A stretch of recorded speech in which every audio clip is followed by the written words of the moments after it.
છોડાવો ગુરુજી તારો ભજન પાર ભવબંધનથી છોડાવો ગુરુજી તારો ને ભજન પાર જીવને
तन मन धन थी करे कोई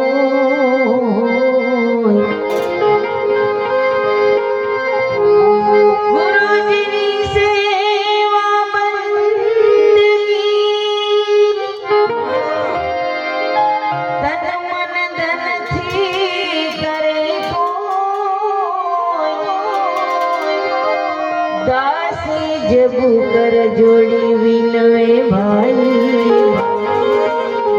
अनुभव चक्षु खोज दासी जबू कर जोड़ीने विनवे भाई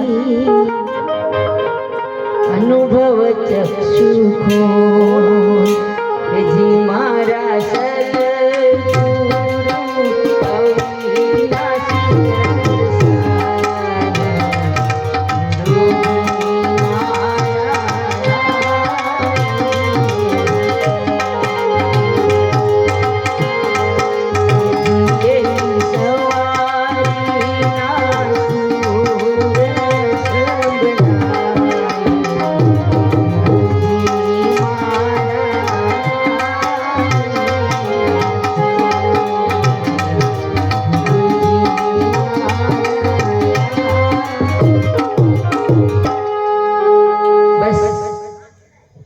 ગુરુજીનો ઝીણો ઝીણો નાદ બ્રહ્મ આપણી સુરતાની અંદર સદૈવ ગુંજતો રહે એની જ્ઞાન ગરિમાનું ચિંતન મનન આપણે કરીએ એ જ આપણું ભજન છે. ચિંતન જ ભજન છે, બીજું કોઈ ભજન નથી. આપણા મહાપુરુષોની વેદ વાણી છે.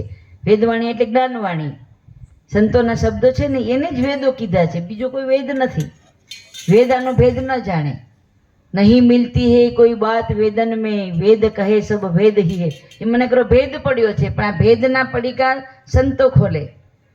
હે વાણી પડીકું છે, બાપુએ કીધું વાણી તો પડીકું છે. આપણે 15 તિથિની એમને ખાલી બોલી નાખીએ, ગાઈ નાખીએ રાગે, પણ એને ખોલીને એની કોઈ છણાવટ કરીને ન સમજાવે તો આપણે કઈ સમજાય નહીં. એટલે બાપુ સાહેબ બોલ્યા કે વેદ જેને જાણ્યો રે, નામ જેણે જાણ્યો રે એ તો વેદ 4 ભણ્યો, પણ ભેદ જેણે જાણ્યો રે એ તો ખરો તરત જ બન્યો. તો આપણે ભેદ જાણવાની વાત છે. એમ પ્રદીપ મહારાજ બોલ્યા કે કૃષ્ણ કૃષ્ણ બોલવાની વાત નથી, પણ એને જાણવાની વાત છે. આપણે કૃષ્ણ રામ રામ એમ બોલ્યા કરીએ એમ કોઈ ફાયદો ન થાય. કૃષ્ણ કૃષ્ણ મુખથી બોલ ને વસ્તુ ઓરી લે અણમોલ. કૃષ્ણ એવું એક નામ છે, અણમોલ નામ છે, જે પિંડ અને બ્રહ્માંડની અંદર વ્યાપક પડ્યું છે. એ તત્વને તમે જાણી લો. રામ એક અદ્ભુત વૈશ્વિક ચેતના છે, એક સત્તા છે, બરાબર. એવા 4 રામ છે, તો 4 રામમાંથી આપણે કયા રામને ભજીએ છીએ? એ ભેદ આપણે જાણવાનો છે, બરાબર. કૃષ્ણ કોણ છે? કૃષ્ણ કૃષ્ણ મુખથી બોલ તારે મુખથી કૃષ્ણ કૃષ્ણ જ બોલવાનું છે આખો દિવસ. શ્રી કૃષ્ણાચરણમ મમ એ મંત્ર સદા તું સ્મરતો જા. આવ્યો છે તું આ સંસારે તો સફળ જન્મ તું કરતો જા. તો સફળ જન્મ કેવી રીતે થાય? ભજનોમાં કેટલા બધા આપણે આવા ઉદ્ગારો મળે. આવેલો મનખો સુધારો ગુરુજી મારા, આવેલો મનખો સુધારો. લખ 84 હું થાકી ગયો. એ ખાલી સાંભળવાનું નથી, એ કીધું છે સંતોએ કે આમ થાકી ગયા પણ ઉગરવાનો આરો નથી આવતો તો આ મનખો કોણ સુધારે? તો કે આ મનખો સદગુરુ સુધારે. તો આ અવસરની અંદર સદગુરુને ચીર ધારો. આ અવસરમાં જેને સદગુરુ સેવ્યા તો આ બધી વસ્તુ જે આ બધું બોલાઈ રહ્યું છે એ દેહમાં પણ દર્શાય છે, એટલે ઓળખાય છે. એટલે કે આ દેહ મંદિર થકી ઓળખાય છે.